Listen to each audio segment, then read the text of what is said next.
All right, it's 11 a.m., so we'll go ahead and get started. Good morning, everyone, on this rainy and wet Wednesday.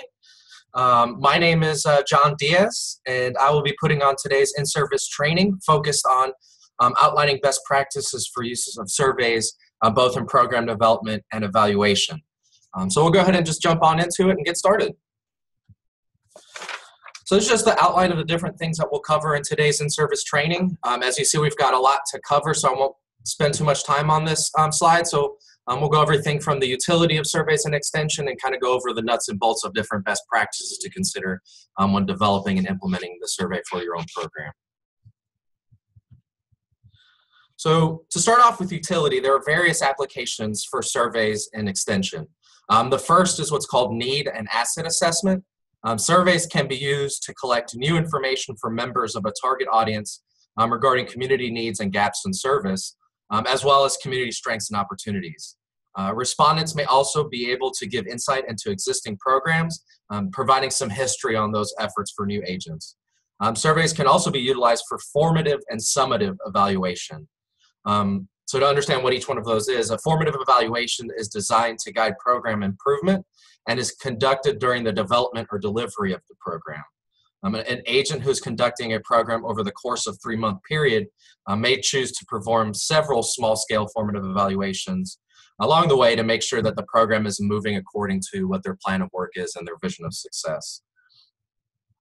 Using a questionnaire that has been designed to complement the overall evaluation plan, the agent can ask for feedback from program participants that can direct the agent on how to adjust the program for greatest impact.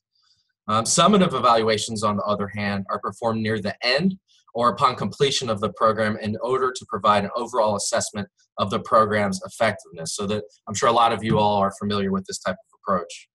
This type of feedback provides valuable information on the overall success of the program, which is often necessary for accountability and reporting purposes throughout the year. So everyone knows the ROA, and this is kind of where you would get that data from. There's also the opportunity to use surveys to measure what's called customer satisfaction. There are many times that an agent might receive a phone call or an office visit from a client seeking information. These interactions with the community can be just as valuable as those created through programs and should also be assessed. One common way to capture client perceptions regarding these types of interactions is through customer satisfaction surveys. Such surveys can be used to identify perceptions of the quality of service provided by extension, while also uncovering attributes such as program parity, which means how well the program represents the demographics of the surrounding county. So once the purpose of the survey has been determined, it is time to begin designing the questionnaire itself. In order to create an instrument that will provide useful information, it is important to pay close attention to a variety of design details. A number of resources provide in-depth information on developing data collection instruments. However, one great place to start for developing a questionnaire for your program is your program logic model. So everyone should have a program logic model, and that's really a good frame of reference when you're looking to create that instrument. Program planners and evaluators throughout extension often recommend the creation of a logic model during the beginning stages of program development. A logic model is a useful tool because a well-constructed model provides users with a visual representation of the program's developmental logic. Because a logic model involves identifying the inputs, outputs, and intended outcomes for a prescribed plan of action, the logic model has the potential to serve as a guiding force behind the type of questions that would be of greatest interest in a variety of survey settings. This is especially true when the elements of the program's context, major activities, sequence of outcomes, and causal connections between the parts are clearly specified in your logic model.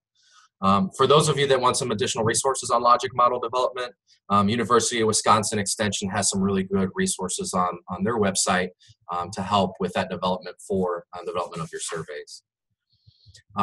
Also, Dr. Glenn Israel has a Savvy Survey series that's published through EDIS that really has some components on logic model and general survey development that would be interesting to peruse when you're developing your own questionnaires.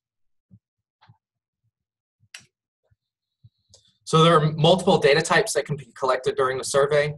These include demographics and what's considered factual information, attitudes and opinions, and behaviors and events.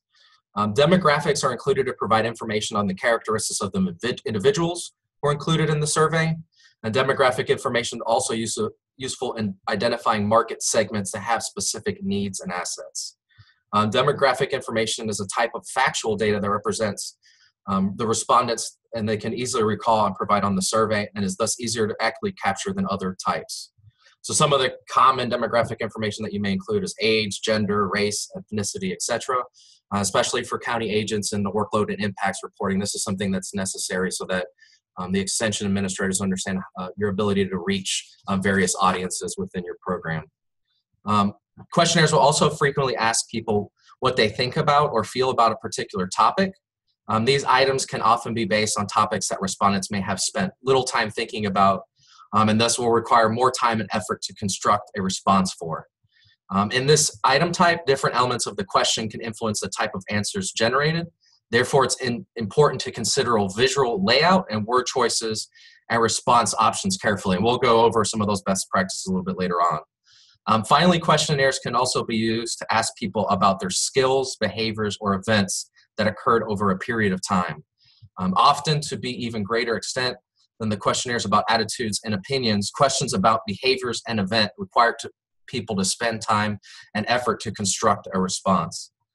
People's memory for behavioral or event-based scenarios is often distorted, especially with the passage of time. Fortunately, however, questionnaires can be constructed in such a way as to aid the respondent with the recall process. The design of items and questionnaire layout are particularly important here. You want to make sure that you're mindful of visual layout, word choices, and response options to avoid influencing the answers generated. And we'll go over some of those concepts in more detail a little bit later on in the presentation. There are a number of sources of error that can creep into a survey that you need to keep in mind when developing your survey. And one goal is creating an effective survey is purposefully reducing the 4 common sources of error. And these are coverage error, sampling error, non-response error, and measurement error.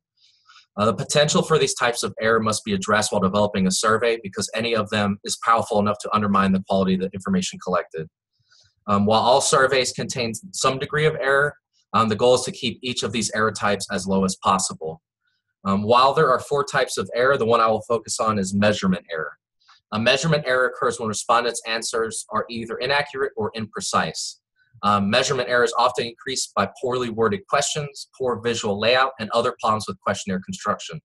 So I'll tie in how to reduce this error and how to use best practices to help to mitigate some measurement response errors.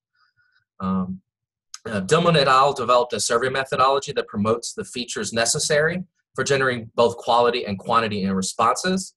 This methodology is referred to as tailored design survey methodology, which some of you may be familiar with. The tailored design method is based around 3 fundamental concepts. So there's error reduction, which we talked about, survey procedure construction, and positive social exchange. The tailored design method focuses on reducing the 4 types of error, which were coverage, sampling, non-response, and measurement throughout the survey process. It encourages the creation of not just a high-quality questionnaire, but a set of survey procedures that interact and work together in order to get many clients to complete the questionnaire. It also draws attention to the elements of a survey that can be enhanced through positive social exchange, such as survey sponsorship and the content of survey questions. So an attempt to help to increase your response rate for evaluation, this framework is really effective in doing so. One of the concepts that was outlined in this methodology is positive social exchange. There are steps that you can take to strengthen this bond and to get better results. According to social exchange theory, people tend to act based on the benefits they expect to receive from their participation. So just keep that in mind when developing the process and the survey itself. There are 3 general considerations that should be made when designing the survey and related procedures. Enhancing trust between the survey sender and potential respondent, increasing perceived benefits of participation, and decreasing perceived costs of participation. So this slide provides a few methods for enhancing positive social exchange that often results in an increase in participant responses. So everything about providing information about the study, asking advice or help from the participants, really holding the participant and their participation in high regard, making the questionnaire interesting and convenient, minimizing the request for personal or sensitive information, usually demographic information, and then finally gaining a sponsorship from authority that is trusted in the eyes of the participant. So if they have that sponsorship component in place, they're more likely to trust the survey and then in turn fill it out. So I got a few poll questions that I'll flash up on the screen now just to see everyone's ability to understand what was going on. So we'll go ahead and, I'm not sure what I did here. So we'll just focus on question 1, 2, and 3. Can you guys all see the survey or the poll?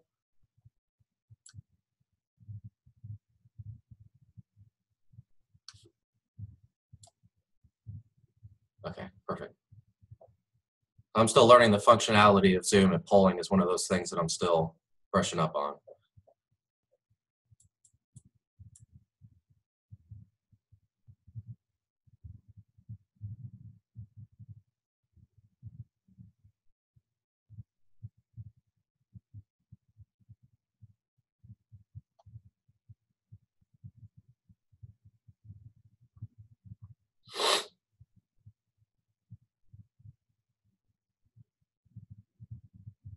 Is everyone able to input responses?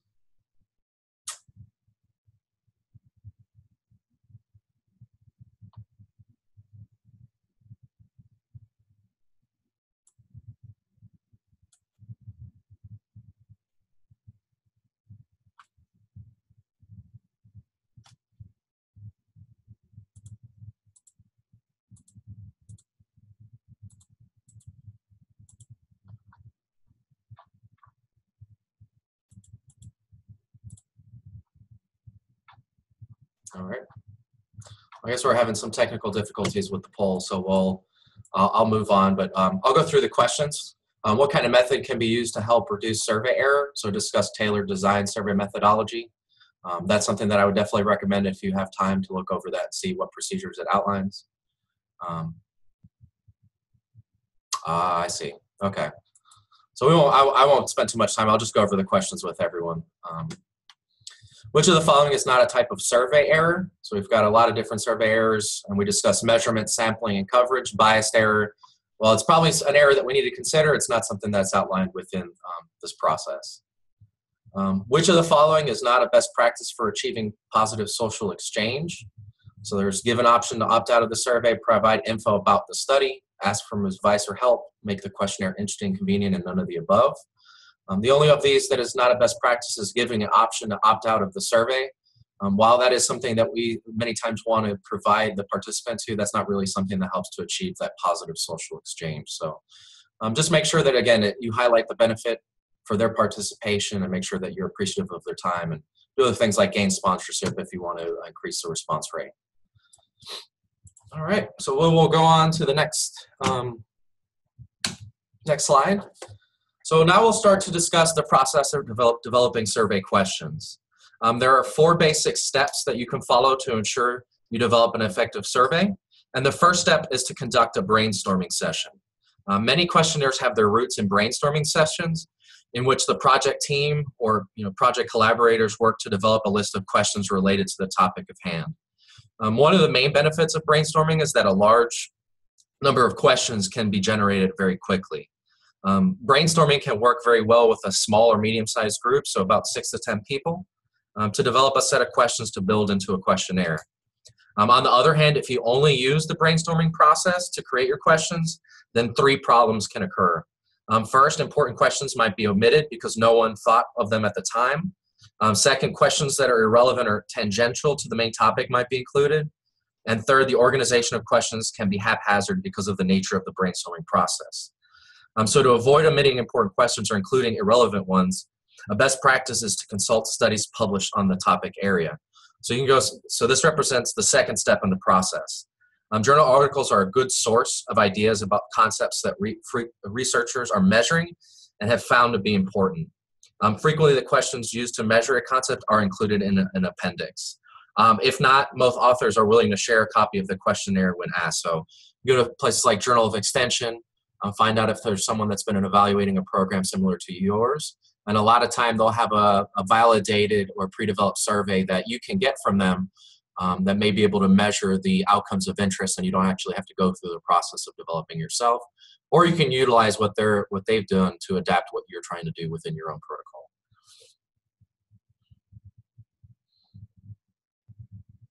The third step involves collecting information through focus groups or key informant interviews that can help to identify important questions for the survey. They can provide a unique perspective to your approach and helps to build a foundation for developing respondent-friendly questionnaires. Finally, triangulating this process with your logic model represents a best practice to ensure that the final questions selected are representative of your program. This process ensures the questions are central to your program theory of change and helps to reduce additional questions that result in unnecessarily long questionnaires. It is important to understand that this process is the ideal situation for survey development. I understand the ideal situation is not always feasible, so following this process as closely as possible will work to provide a structure and an attainable survey and process for you to implement. Once a clear picture of the desired information is in place, the questionnaire can be crafted to elicit the information from respondents. Now, there are two major types of questions that can be used in a questionnaire, and each collects certain types of information. So there's open-ended questions, and these are blank answer spaces provided for a description of explanation, a list of items, numbers, or dates. And then there's closed-ended responses, which response choices are provided, usually with a scaled, ordered, or unordered, or some kind of sequence. Each question type has unique characteristics that may be of use within a survey. So for example, if they are attempting to gain in-depth information about the reasons people have engaged in your program over the past year, but do not have access to an exhaustive list of potential reasons, the use of an open-ended question could be more appropriate than a closed-ended question that provides a predetermined set of choices. On the other hand, there are times when an exhaustive list of choices for a particular question can be generated and provided for the respondent to choose from. In those instances, a closed-ended question is more appropriate. Before discussing the types of questions that can be used, it is important to understand the individual parts that make up a questionnaire item. Additional information about these two questions are touched on the Savvy Survey series, which I provide the link to on this slide. So if you want to get just a little bit more in-depth information, there's some really good publications on EDIS. Once you have identified the type of questions you want to include in your survey, you can then move forward with structuring the multiple parts of the questions. Items in a questionnaire should be constructed in a way that the person being surveyed can adequately interpret what is being asked, recall the relevant information, and then provide a complete and accurate response. So there's really three main parts of a question. There's the question stem, any additional instructions, and then the answer spaces or choices. The most important part of any questionnaire item is the stem, because it is the part that actually asks for the information. A well-written stem provides a request for information. So, for example, how many years have you lived in your current home? It may also be appropriate to include additional instructions that the respondent might need in order to more accurately answer the question. These instructions are included after the stem and use some sort of font change to visually set them apart from the stem. Instructions are used to provide guidance on how the person should frame their example. So within the question before how many years you've lived in your current home, you can put in parentheses number of years or provide answer a number of years so they understand what format you're looking for your answer. Finally, it's important to identify where and how the respondent should provide their answer. This may be either a line or a box for open-ended questions or a place to mark in closed-ended questions.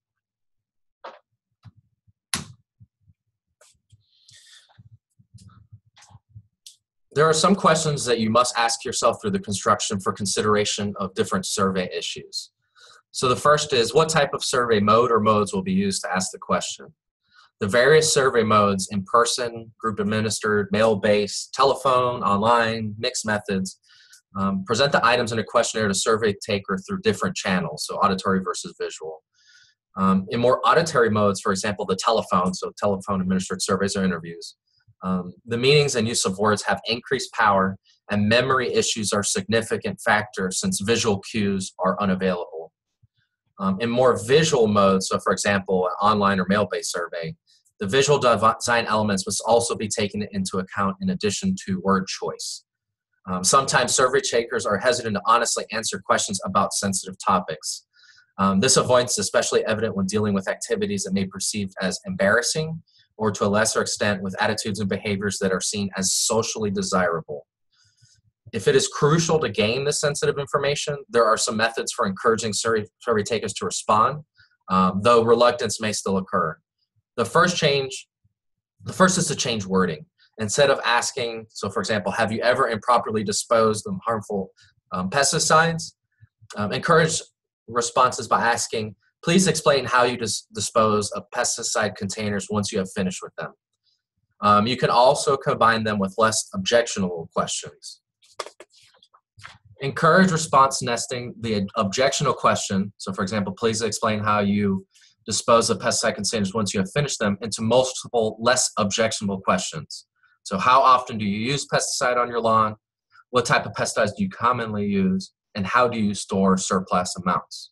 So this gives you an opportunity to diffuse what would be considered sensitive questions. Finally, assure confidentiality. Explain steps taken to make sure no individual responses can be identified or reported. Describe the manuscripts that will be generated from the data for the group as a whole with no identifying characteristics. Aside from sensitive subjects, there are additional items that survey takers may not be motivated enough to answer. If too many of these items exist in a survey, the survey itself may not be completed. This includes items for which respondents will not have an accurate ready-made answer. Dr. Israel provides an example for questions in this situation. So explain why you either agree or disagree with the statement that farmers are more likely to cause nitrogen pollution than homeowners. This survey asks the survey taker to provide a detailed response that he or she may not have the motivation or ability to easily provide. Reluctance may be compounded by the number of items the respondent has already been asked to complete within the survey. Additionally, poorly constructed questions that are too long or too difficult are an issue for response. Dr. Israel provides another example question for the situation. So the question is, how would you rank the importance of following 20 best management practices for use in managing your farm? In this question, the survey taker is asked to look through 20 different BMPs and then rank them in order of importance. This process really can be mentally exhausting and time consuming, and can influence their motivation not only to complete the item, but also complete the rest of the survey. So just keep this in mind when you're developing the questions, and understand that this is something that they're probably doing in addition to their personal and professional life. So be cognizant of that, and don't ask them long questions. Ask them to evaluate multiple items within one question. There are also several important considerations for making appropriate text and wording choices. And these will really go a long way in getting quality data and increased response. O'Leary and Israel outlined 13 key items to consider through the publications that I've mentioned that can be accessed through the link at the bottom of the page. So you see O'Leary and Israel 2014 with the EDIS link at the bottom. I'm going to highlight a few of these in the training, but I also highly recommend that you, again, move forward in looking at that publication where you're developing the survey questions when that time comes. I'll go over each of these and provide some basic examples. So avoid using vague terms. So for example, regularly. What does this mean? Daily, weekly, or what? So, when you're giving them choices, make sure that, or the questions themselves, that you define what those kind of terms are. Another example is government. So it's a state, local, or federal. So just make sure that you're explicit with that. And then older people is an example that they give. So how old is older? So instead of using these vague terms, use descriptors within either the questions or the answer choices to make sure that they understand what you're defining. Phrase questions in a way that the survey taker must give more precise information. So don't ask them to choose from a vast list of adjectives. Instead, have them provide specific information when possible to accurately recall the information. The next is, precise information is valuable. However, it is also important to avoid questions that ask for more precise information that the survey takers are able to provide. So, for example, most survey takers would be unable to accurately recall and state the number of articles they've read in the past year pertaining to gardening. Also, be sure to use an appropriate time reference. So sometimes recalling the number of times in a year is possible. Example, number of visits to the dentist. Sometimes a week is more appropriate. So number of times watering the lawn within the week. So just make sure that you give them a time frame that they're able to answer, and then you can extrapolate over the year if you need to. Now, the final example I'll give is asking questions and respondents have the information to answer. So I'll give you the initial version, which is not the best version, and show you kind of how you can improve that. Are the current operating hours of the county extension office satisfactory for your needs?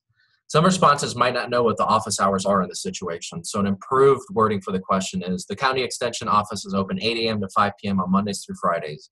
Are these operating hours satisfactory for you? This additional layer of information provides detail that will paint a complete contextual picture for the respondent and reduces potential confusion or frustration.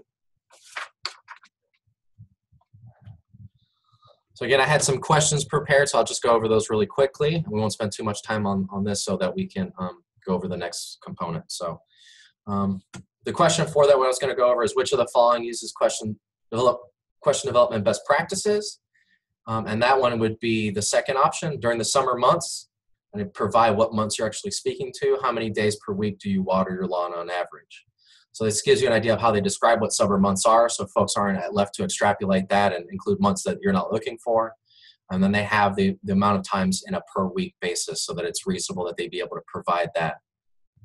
Oh, I'm not showing the screen. Okay, let me.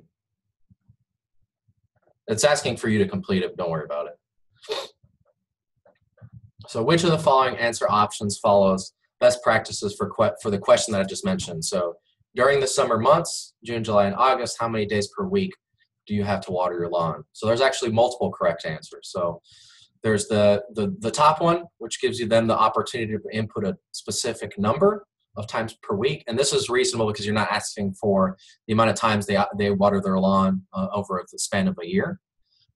If you're looking for a different type of data, if you're looking for frequency rather than a numerical number, the second answer provides some classifications and categories that your respondents may be able to utilize. So I never water during the summer months, 1 to 2 days a week, 3 to 4 days a week, etc. So this not only defines what you're looking for, but provides categories that the folks can actually respond with it. All right, so we'll move on to the next one. Open-ended questions provide the survey participant with the opportunity to respond to a question using his or her own words.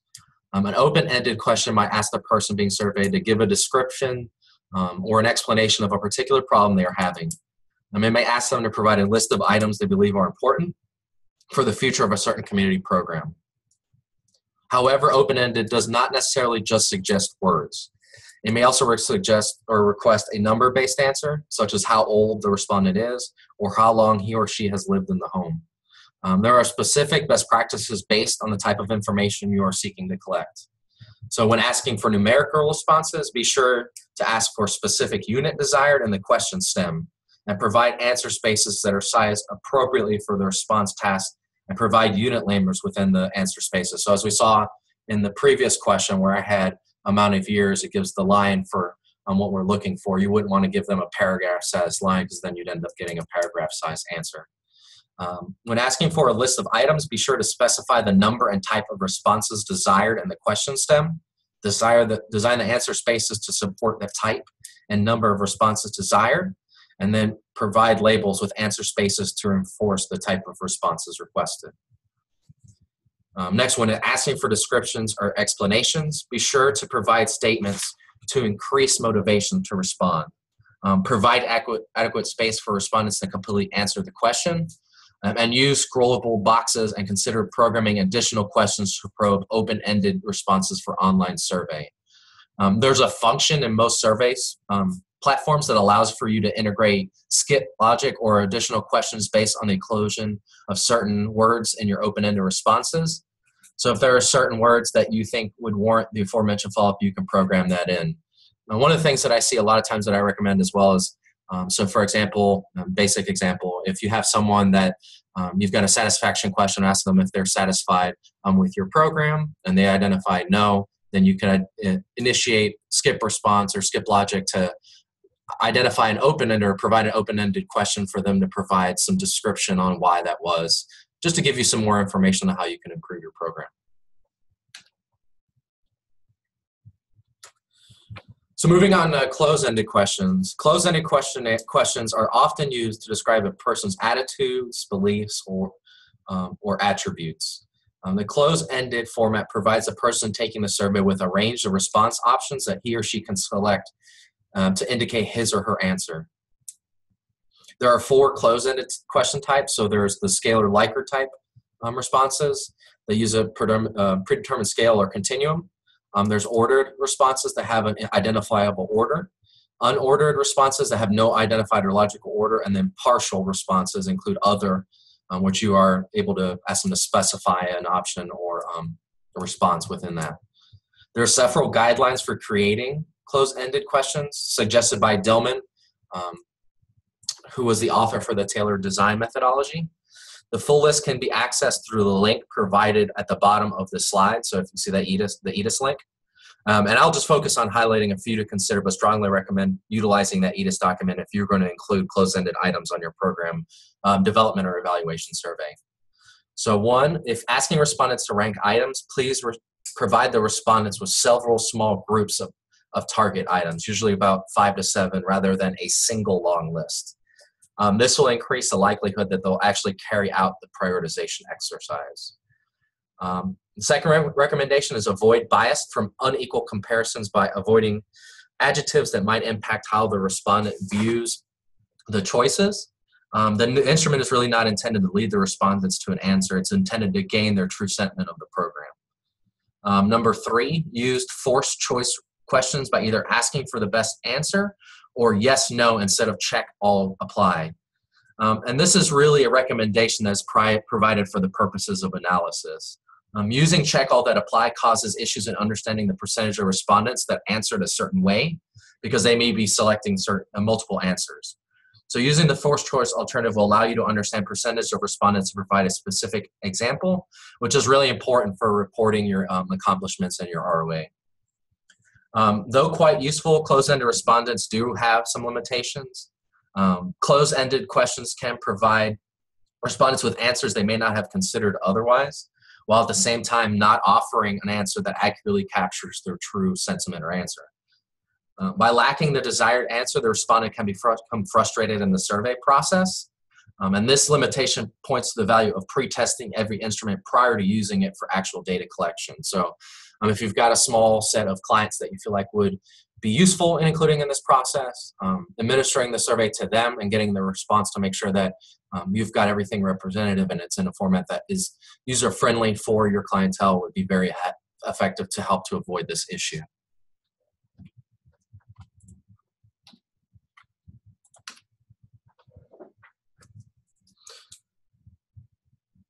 So the answers to 3 basic questions to help guide the organization of your questionnaire, and I'll go over what those are here. So which questions should go first? Often it is useful to place items that would be considered interesting or meaningful to the survey taker at the front of the survey in order to generate interest. The first question should really apply to everyone and be easy to read, comprehend, and answer. This question should obviously reflect the overall purpose of the questionnaire. It is considered a poor practice to start a questionnaire with a long battery of questions in a grid format because this requires more cognitive effort and may cause respondents to quit. So now a lot of times folks use a matrix to understand knowledge increase or adoption of behaviors, and while that's important, just don't include that at the very beginning of your survey. Which questions should go last? Many survey designers save demographic questions until the end of the questionnaire.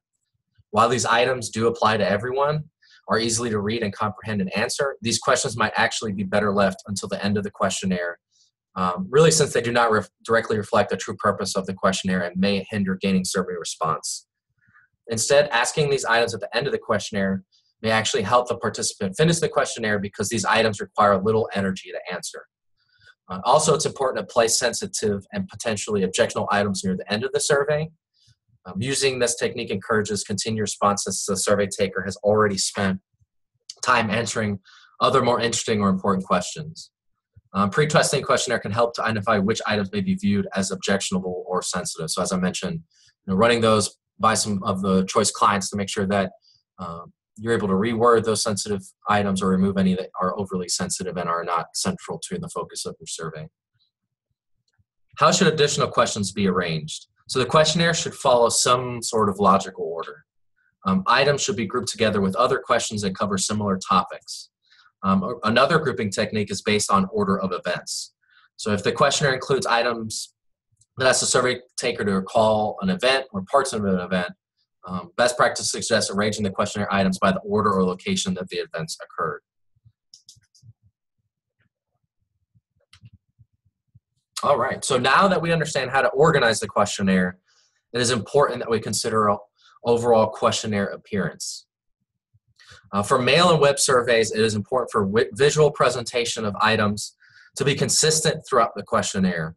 A consistent presentation makes it clear where and how the survey taker is expected to respond, simplifying the process for those being surveyed.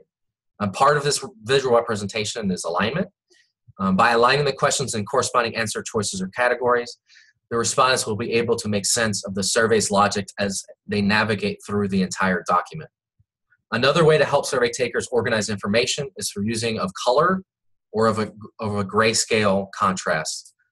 A color or grayscale box can be used to focus the respondents on specific information or highlight the appropriate response areas. It is also useful to use color or contrast barriers to visually group related information in regions. For example, question 8 is in the grayscale separated by questions 6 and 7 by white space. In online surveys, separate screens can be used to distinguish groups of questions. These tools are most effective if they're consistently used throughout the questionnaire. So within, for example, Qualtrics, rather than having it where all the questions are grouped together, just have one question per page, and it allows folks to digest that question in an easy way, and they're able to then move on to the next page when it's time for them to answer the next question. In addition to color and layout, it is important for text-based cues to be consistent throughout the questionnaire. First, the beginning of each question or section should be clearly identified for the benefit of the survey taker as he or she attempts to navigate through the survey.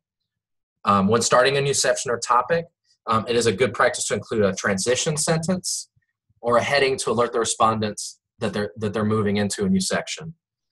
Including a transition statement such as, the next few questions ask about ... helps the respondents to shift gears mentally and to begin access relevant information from his or her memory. Many times it's appropriate for items to be numbered using a simple consecutive number pattern.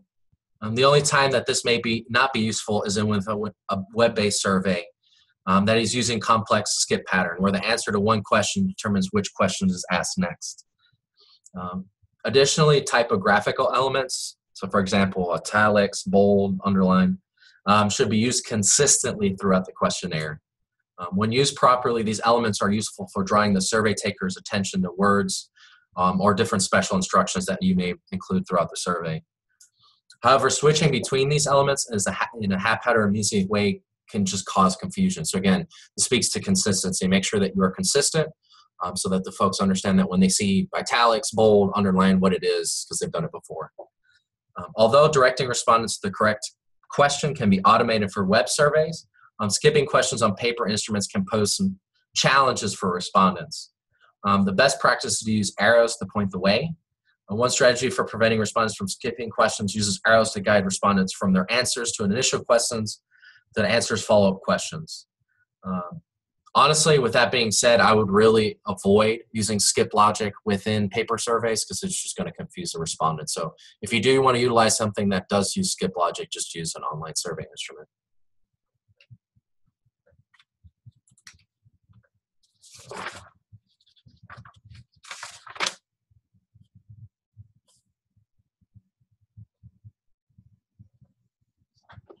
So now that we have gone over organization appearance, let's focus on length. The length of pages for a questionnaire varies based on the purpose of the survey. Many survey designers find that for self-administered paper surveys, so either mail or in person, Page counts, usually multiples of 4, provide the best use of paper surveys. So, for example, 11 by 17 piece of paper printed on both sides and folded in half provides 4 pages for a questionnaire layout. These can combine into booklets with 4, 8, 12, or 16 pages for a neat professional appearance. It is also important when determining the page count to include both a welcome page and a thank you page and thank you and contact page. So if you're administering a survey that you're having someone take away with them, or if it's something that you're administering in person, that they have a way to follow up with you. It is also important to recognize that longer questionnaires increase the response burden for the survey taker. Therefore, it is wise to include only items that are directly related to the central focus that was identified early in the survey development process.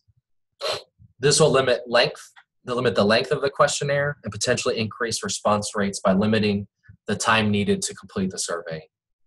The last thing a survey designer wants is for the survey taker to stop partway through the survey. This really is a critical consideration for your survey development, especially in the context when you will have participants complete multiple surveys. So if you've got participants that are engaged in a series, or you know that participants are cross-mingling within each different programs, just being cognizant that they may be filling out multiple surveys, and keeping them short, I'm sure, would be of appreciation to those folks. All right, so we'll go ahead and just skip over this since we don't have the questions set up properly. So there are several different ways you can administer your survey, which are outlined on the slide. Depending on the mode you select, you will have additional considerations for structuring the questionnaire and the wording of the questions. While the differences based on modes of data collection can really be its own in-service training, I really wanted to be sure that you at least familiarize yourself with these resources. So again, this is part of Dr. Israel's Survey series. So depending on what type of mode, there's specific EDIS publication that helps to identify best practices and considerations. I think it would be very easy to take the information learned in this training and build upon your knowledge through these publications, really based on the specificity of your data collection efforts. In-person and group administered surveys along with online surveys really tend to be the most popular modes for survey administration within an extension. With that being said, the next slide will focus on online surveys. If you have any follow-up questions to the other modes, we can address those at the end of the presentation, or you can just contact me directly for additional help. So moving into online surveys. After choosing the best online format for the survey, next consider, or one of the major factors affecting the construction of the online questionnaire is skill level and experience of the people to be surveyed, as well as the technology and/or software used by the survey designer. People who have limited access to computers, limited experience with computers, low literacy, or limited English skills are really not suited for completing online surveys. So just take this into consideration when making that selection. On the other hand, people who are well-educated and regular users of email on the web would be a good population for an online survey. The capabilities of survey software also influences the construction of the online questionnaire. So for example, Qualtrics software offers a suite of tools for developing a questionnaire, and the designer can include many types of questions and response formats. A word of caution, using some of the fancier and more complex question formats may be burdensome for some extension clients who are less sophisticated users of the computers and the web. So for general audience, simple question formats should really be used. One of the great advantages of online questionnaires is the ability to automatically route respondents to proper questions through the use of skip logic, which I've mentioned. Skip logic is a feature that helps to prevent the navigation error that can occur with paper questionnaires based on the survey software skips irrelevant questions and takes the respondent to the next pertinent question. So it's really a respondent-friendly feature that's available through Qualtrics and other online platforms. So after choosing the best online format for the survey, next consider the visual design. One difference between online and paper surveys is the computer screen typically display a page in a landscape orientation, while paper questionnaires display information in portrait orientation. One important implication is that designing multiple questions on a screen will often cause the respondent to have to scroll down the page in order to view all the questions and response options. Scrolling can actually increase item non-response. So a best practice is to construct the online questionnaire using one question per screen or a gridded set of items on a single screen. So there's a function within Qualtrics where you can put page breaks to make sure that you're able to do that. Given the increased use of smartphones to answer surveys, food questions can be difficult to see and answer on these devices. When many in a target audience have smartphones, a single question per screen is recommended. So this grid satisfaction is one of those types. So just take into consideration if you think there's going to be a lot of folks answering the survey questionnaire via their phone. Getting ready to conduct an online survey involves several steps. One is preparing the correspondence that will be used in the survey process. Because email messages are easily discarded and quickly buried in a person's inbox, an email pre-letter is not recommended. Instead, many surveys begin with an email message that includes the link to the website hosting the survey so the person can respond immediately. Each email message should be carefully worded using the principles of the social exchange theory that I mentioned previously to encourage people to complete the survey. The email message should discuss how the respondent will benefit, why his or her response is important, and the steps taken to reduce costs, so limiting the time to complete the survey to a few minutes, so they know it's not an onerous process. A second step is preparing an email list with names, email addresses, and other relevant information. Spreadsheet programs like Excel are useful for organizing the information and keeping track of which people respond and which do not. The survey invitation procedure should be tailored to the situation, as recommended by Dillman et al.'s tailored design survey method. This method recommends multiple follow-up reminders with potential participants to increase the response rate. So not just sending the survey out once, making sure that you have reminders after that. It is important to structure them as friendly reminders and reiterate the importance of their input. So that's something that I do. It's just a way to change the perception of those reminders just by putting friendly, hey, this is a friendly reminder. That's just one little practice that'll go a long way. The research shows that the number of people who respond after the fifth or sixth message is rather small. So additional invitations beyond the fourth or fifth might not really yield much additional data and can honestly probably irritate the people so that they won't complete the questionnaire. I myself utilize 4 invitations. I have noticed anecdotally that has been effective in my endeavors. So I'll send the initial email with the survey link and then 3 reminders a week out. So send it on a Monday, invitation each subsequent Monday after that. And notice that usually in the second and third week, that's when I get a lot of the different respondents.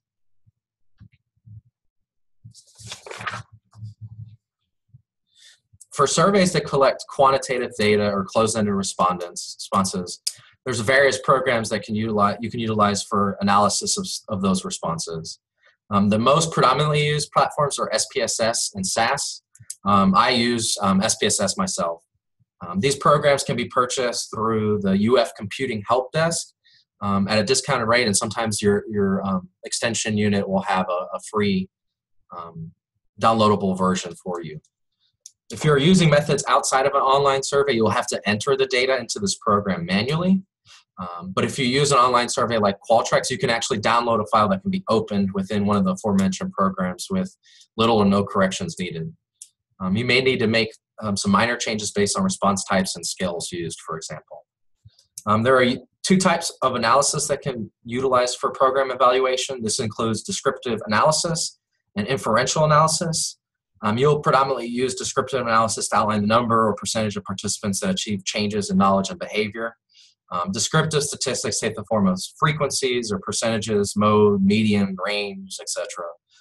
The results can be viewed in various graphical forms, including bar charts, pie charts, histograms, which are shown on the slide here. Figures such as histograms can display the distributional shape of the data. There's also inferential statistics, which get at more ability of generalizable results or making conclusion based on your program participants. This includes everything from ANOVAs, t-tests, MANOVAs, etc. I won't go into any of that because that's more of the research-based methodologies for analysis. But if you want some more information on how to utilize that, that's also included in the Savvy Survey EDIS series. For open-ended qualitative response, there's a process of qualitative analysis to identify pervasive themes across responses. This slide provides a basic overview of the qualitative analysis process that requires what's called coding. The first step is called open coding. At this level of coding, you're looking for distinct concepts and categories in the data, which will form the basic units for your analysis. So in other words, you're breaking down the data into the first level concepts or master headings and second level categories or subheadings. Researchers often use highlights to distinguish concepts or categories. So for example, if the interviewees consistently talk about teaching methods, each time an interviewee mentions teaching methods or something related to teaching methods, you would use the same color highlight. Teaching methods would be a concept and other things related, so types, etc., would become categories. All highlighted the same color. Use different color highlights to distinguish each broad category, concept and category. Really what you should have at the end of the stage are transcripts with 3 to 5 different colors and lots of highlighted text. So this open coding process literally requires reading the responses or transcripts to find important data based on the focus of your survey.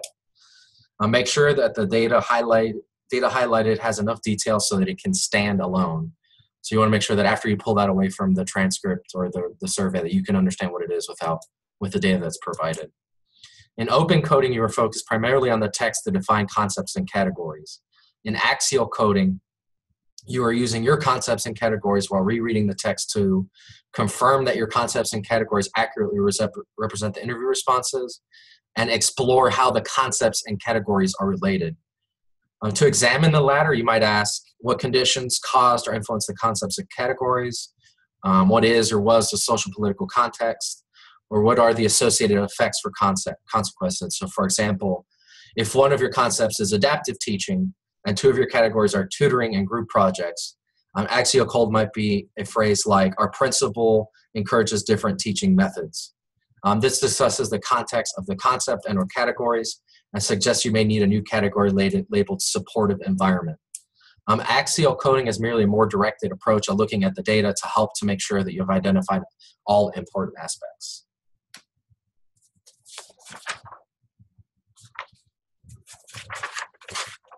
So finally, we'll talk about reporting survey findings. A wide range of people may be interested in seeing the results of the work being done by any given extension program.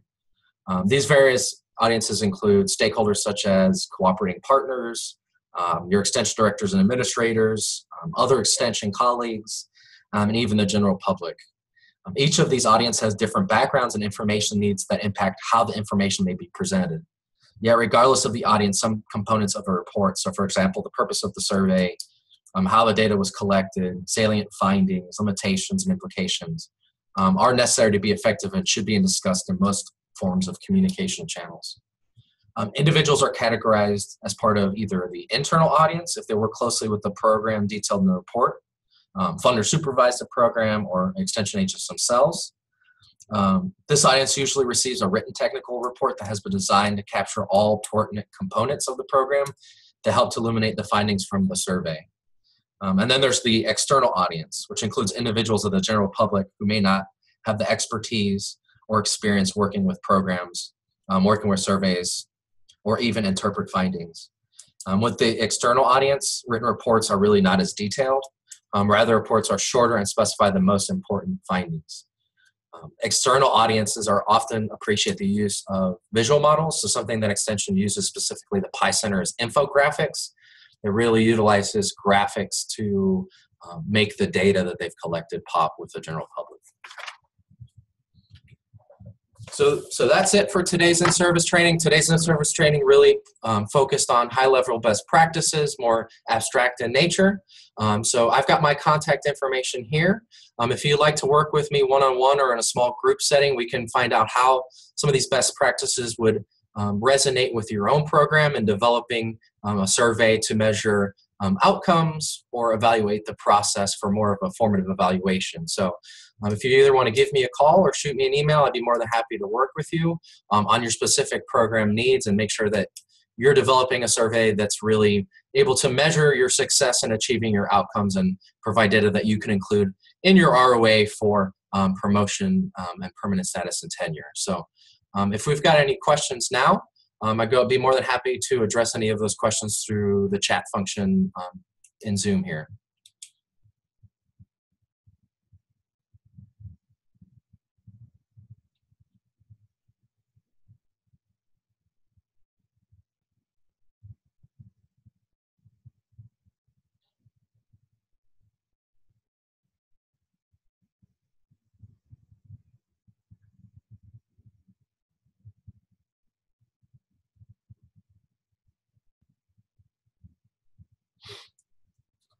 Well, any folks might be typing question. This was recorded, so I will be sending this out to